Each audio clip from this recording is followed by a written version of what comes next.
Negosyante versus manggagawa. Sino ang dapat kampihan? Dad, maraming mga mambabatas sa buong mundo at dito sa Pilipinas, nag-aaway sila kung sino dapat ang suportahan o sino dapat ang tulungan, ang mga negosyante o manggagawa. Kasi sabi ng mga ibang mambabatas, kailangan mas mataas ang mga sahod ng manggagawa, kailangan mas mataas ang mga rights ng manggagawa, kailangan maprotektahan ng manggagawa. At sinasabi naman nila, ang mga negosyante, sila ang nag-aabuso sa manggagawa. Kahit na sila na gumawa ng negosyo, sinasabi nila, usually, sila ang mas kumikita kaysa sa manggagawa. And sinasabi nila, mga manggagawa, mas marami daw o mas hard ang work na binibigyan ng manggagawa. At ang negosyante parang pera-pera lang pero mas laki ang kinikita niya kahit na mas konti ang pinaghirapan niya. Ano masasabi mo dito, Dad? Well, siguro dapat nating tingnan ano ba ang negosyante at manggagawa, no? Ang negosyante, siya yung nangangapital, siya yung umuutang, siya yung nag-iisip kung paano patakbuhin ng isang hanap buhay o isang negosyo o isang organisasyon. Ang isang manggagawa, siya yung hinahire o binabayaran para magtrabaho para sa isang organisasyon. Pero kung titingnan natin, hindi dapat sila pinag-aaway. Hindi sila magkaaway. Katunayan yan para sila mag-asawa, lalaki at babae, isang husband, isang wife, no? So hindi dapat sila sinisigaan para magpag-awayin, hindi dapat dati sila iniintriga. May kasabihan sa Biblia, no?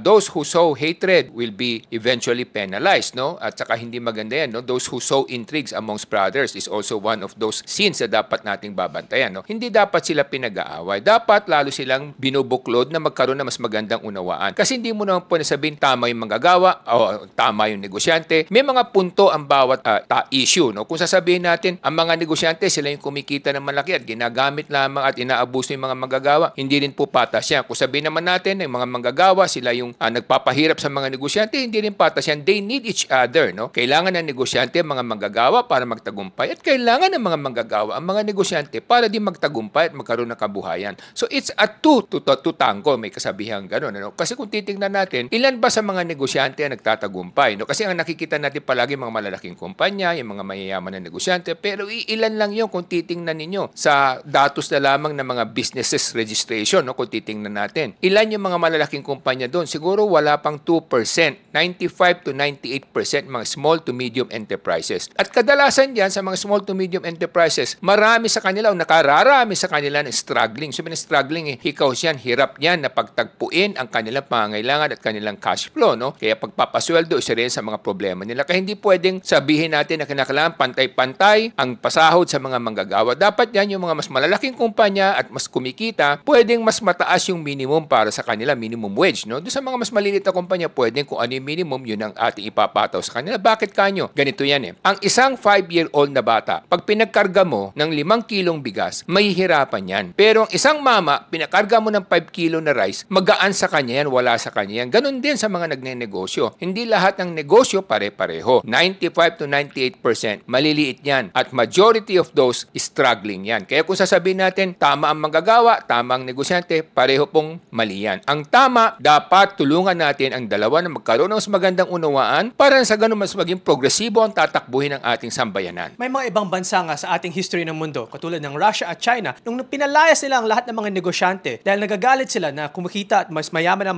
mga negosyante kaysa manggagawa, kaya pinalayas nila siyan. Nung lumayas naman ang mga negosyante sa Russia at China, naghirap naman ang mga tao at mga manggagawa kasi wala nang nag-hire o wala nang gumagawa ng mga negosyo at mga kapital dun sa mga bansa na yun. Ang gobyerno lang ang nagbibigay ng pagkain, pero nahihirapan na rin ang gobyerno para sustentuhin ang mga kanyang mga tauhan. Kaya kailangan nga na ang negosyante at manggagawa, kailangan maging symbiotic ang relationship na yan o kailangan parang husband and wife, magtulungan sila. Hindi pwedeng maging masyadong bias sa manggagawa, hindi rin pwedeng masyadong maging bias tungkol sa negosyante. Kailangan fair at patas ang mga rules para matulungan ang mga negosyante at matulungan ang mga manggagawa. Well, kung titingnan natin, no, mas nakakarami ang manggagawa, siyempre. No, kung titingnan natin, ilan ba ang mga nagtatrabaho sa Pilipinas, no, siguro humigit kumulang ang ating employment workforce around 40 to 50 million. No? Ang mga negosyante naman siguro wala pang 1 to 2 million. So makikita natin yung disparity gap doon. Kasi nga, when God created us, hindi naman lahat tayo we were created equal. No? Iba-ibang talento natin, iba-ibang ating kakayahan. Ngunit hindi rin porke manggagawa ka, hindi ka na pwedeng umangat. Marami na mga manggagawa na naging manager, supervisor, vice president, presidente ng mga kumpanya, kalaunan, at sila nabibiyaan din na napakagandang pribilehyo at benepisyo. So ang sinasabi natin dito, katulad sinabi mo at sinabi natin, husband and wife tandem yan. No? Yung negosyante, siya yung parang husband. Yung wife, yan yung mga manggagawa. Nagtutulungan yan at kailangan nila ang bawat isa. Without the other one will have a hard time surviving. Nakita natin yan sa mga communist at socialist countries. No? Nung pinagsisipan nila yung mga negosyante, talaga naghirap yung bayan. Kasi nga, hindi naman pwedeng sabihin natin dapat lahat pantay-pantay. Hindi talaga magkakatotoo yung kahit sa mga communist countries, socialist countries, nakikita natin, hindi talaga pantay-pantay. Bakit kanyo? Yung mga sundalo, mga military officer, mga malapit sa diktador o sa mga namumuno, sila yung talagang sobrang yaman. Karamihan, pantay-pantay. Pero anong nangyayari doon? Lalong lumalagapak ang takbo ng bayan. Kung titingnan natin, no? Communist China, Socialist Russia, nung sila talagang completely communist, talagang nakita natin na pag-iwanan sila ng mundo, katulad North Korea, bawal ang cellphone doon na may video, cellphone lang ang pwede na walang video, talagang maiwanan kayo ng technology. Pero sa mga bansang progresibo, na open at